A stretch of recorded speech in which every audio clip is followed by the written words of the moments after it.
When my mother-in-law took my car keys, she smiled and insisted it was for my own good, a way to keep me humble, appreciative, and completely dependent. What she truly wanted was to keep me under her control. For months, I endured the isolation, the silent cruelties, and the manipulation, convincing myself I had to stay for the sake of my family. But the night she crossed the line, I found myself limping down a dark, deserted road in the freezing cold, holding my crying baby tightly against my chest. My hands were frozen, my spirit was shattered, and I felt utterly invisible. Then, a pair of headlights pierced the darkness. A familiar truck pulled over, and my dad climbed out. He took one look at my swollen ankle and my trembling child, and his face hardened into stone. He opened the passenger door and said, "Get in. This ends tonight." My name is Amber, and at 27 years old, I learned exactly how dangerous it is to mistake a predator's prison for a sanctuary. 6 months ago, if you had told me I would end up trapped, isolated, and stripped of my basic independence, I would have laughed. I was a self-reliant woman. I had a rewarding career, a beautiful newborn daughter, and a dependable SUV that I purchased and paid for, entirely with my own hard-earned money. But life changes quickly when you have a baby, and pressure from the people you're supposed to trust can cloud your better judgment. When my husband, Julian, suggested we temporarily move into his mother's sprawling estate in the countryside to save for a down payment on our forever home, it seemed like a sensible, mature decision. His mother, Beatrice, practically pleaded with us to come. She painted a picture of a peaceful, supportive family environment where she could help me through the exhausting early days of motherhood. But the instant we unpacked our bags, the welcoming smiles disappeared. The atmosphere shifted from warm hospitality to a deeply suffocating regime. Beatrice's estate wasn't a blessing. It was a fortress built to isolate me. She started micromanaging how I fed my baby, when I slept, and even how I spoke. Slowly, methodically, she chipped away at my confidence, turning my own husband against me until I felt like a completely unwanted employee in a house where I was supposed to be family. The transition from psychological control to physical captivity happened on a Tuesday morning. Julian came into our bedroom, avoiding my gaze, and nervously explained that his sedan's transmission had completely failed. Before I could even offer to let him drive my SUV to work, Beatrice appeared in the doorway like a shadow. She didn't ask, she demanded.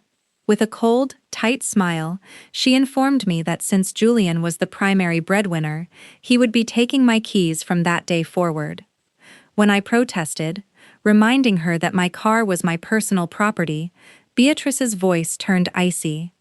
She smugly declared that a mother with a newborn had absolutely no reason to be driving around the countryside anyway, and that it was safer for the baby if I stayed put. I turned to Julian, expecting him to stand up for me, to defend his wife. Instead, he simply stared at the floor, his silence wrapped in fake concern. He muttered that his mother was right, that I was overreacting, and that we all needed to make sacrifices for the family. In that heartbreaking moment, I watched my husband hand my keys over to his mother. Beatrice slipped them into her pocket with a look of complete triumph. The painful realization settled deep inside my chest. I was entirely trapped. Without my car, I was completely cut off from the outside world, stranded on an isolated estate, miles away from anyone who cared about me. I wasn't being treated like a daughter-in-law. I was a prisoner. The breaking point came 2 weeks later, destroying whatever illusion of peace I still had. I walked into the nursery and found Beatrice casually going through my personal financial folders and my daughter's premium baby formula, rearranging everything to satisfy her own preferences. When I firmly told her to stop, she turned around with a look of complete disgust. I explained that my daughter had a scheduled pediatrician appointment that afternoon and demanded she return my SUV keys immediately. Beatrice didn't even flinch. Instead, she stepped closer and delivered a cold, patronizing speech that sent a chill through my body. She told me that I didn't know what was best for my own child, that she would decide when the baby saw a doctor, and that I should be deeply thankful they even allowed me to live beneath their roof. Rage and panic surged through me. I shouted for Julian, but when he entered the room, he simply stood beside his mother like a devoted lieutenant, telling me to calm down and stop making a scene. Disgusted and desperate, I grabbed my diaper bag and turned to storm down the hallway. In my tear-filled, distracted state, I didn't notice the heavy wooden toy block Beatrice had left right at the top of the stairs. My foot caught the edge and I went crashing down, twisting my ankle with a sickening pop. The pain was immediate and overwhelming. I sat at the bottom of the steps, clutching my throbbing ankle, tears pouring down my face.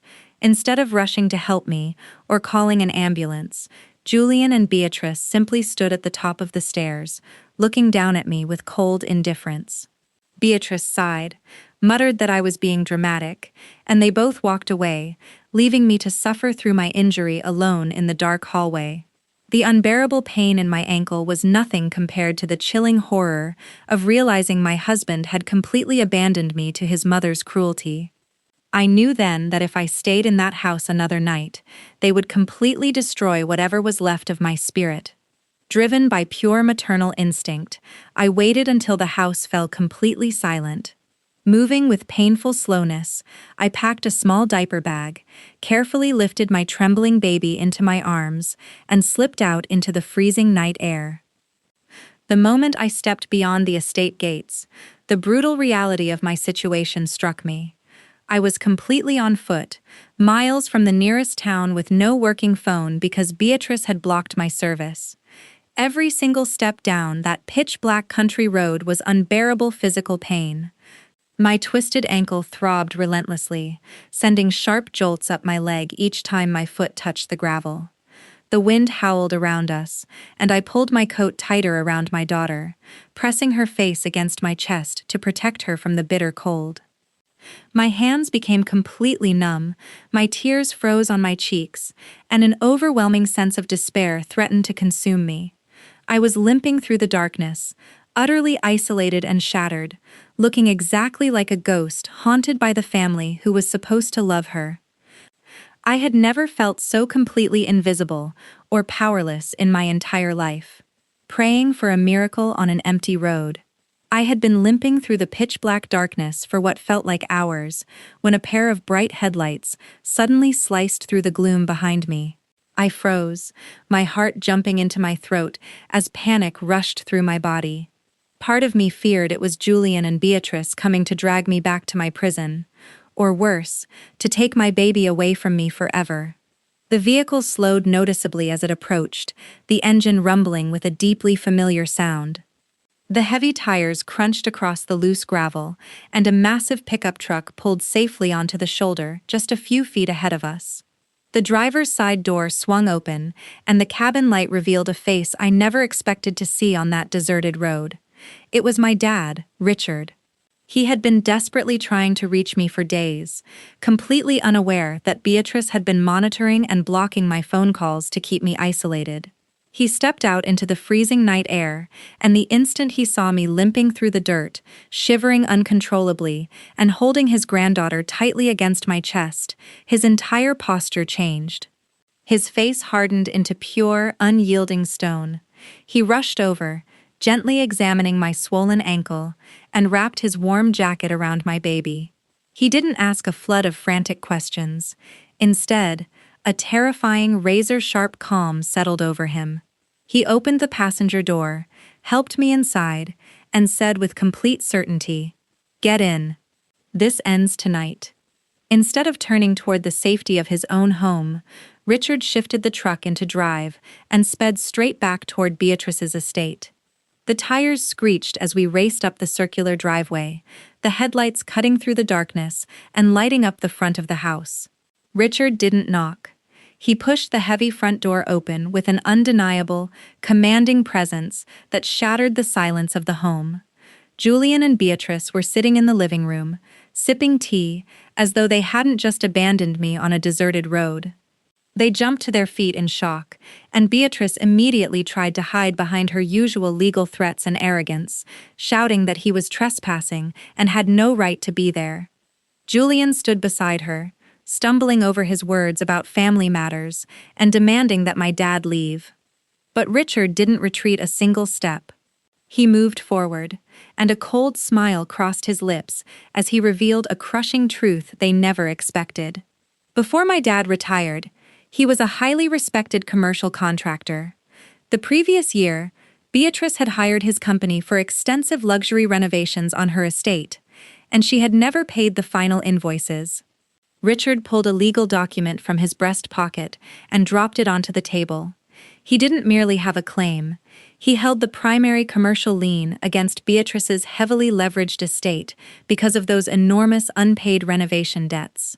He looked Beatrice directly in the eye and completely reversed the balance of power, delivering a ruthless ultimatum. Either they returned my keys and my belongings immediately, or he would begin foreclosure proceedings by morning, leaving them entirely homeless. Beatrice turned completely pale, and Julian stood frozen without a word. The satisfying click of my SUV keys landing in Richard's palm marked the absolute end of their reign of terror. Trembling with fear and shattered pride, Beatrice ordered Julian to hand them over without delay. We packed my belongings into my car, secured my daughter safely into her seat, and drove away from that toxic estate into the morning light, never looking back. 3 months have passed since that life-changing night, and my world has been completely transformed. I am now living in a beautiful, sunlit apartment of my own, supported entirely by my restored career and the financial independence I reclaimed. My lawyers have finalized the paperwork, and I am officially divorcing Julian, who proved he was never enough of a man to protect his own family. As for Beatrice, her arrogance finally caught up with her. Unable to repay the massive commercial lien Richard held, her heavily leveraged estate has officially entered forced liquidation, leaving her to face the same poverty and isolation she tried so hard to force upon me. I went from being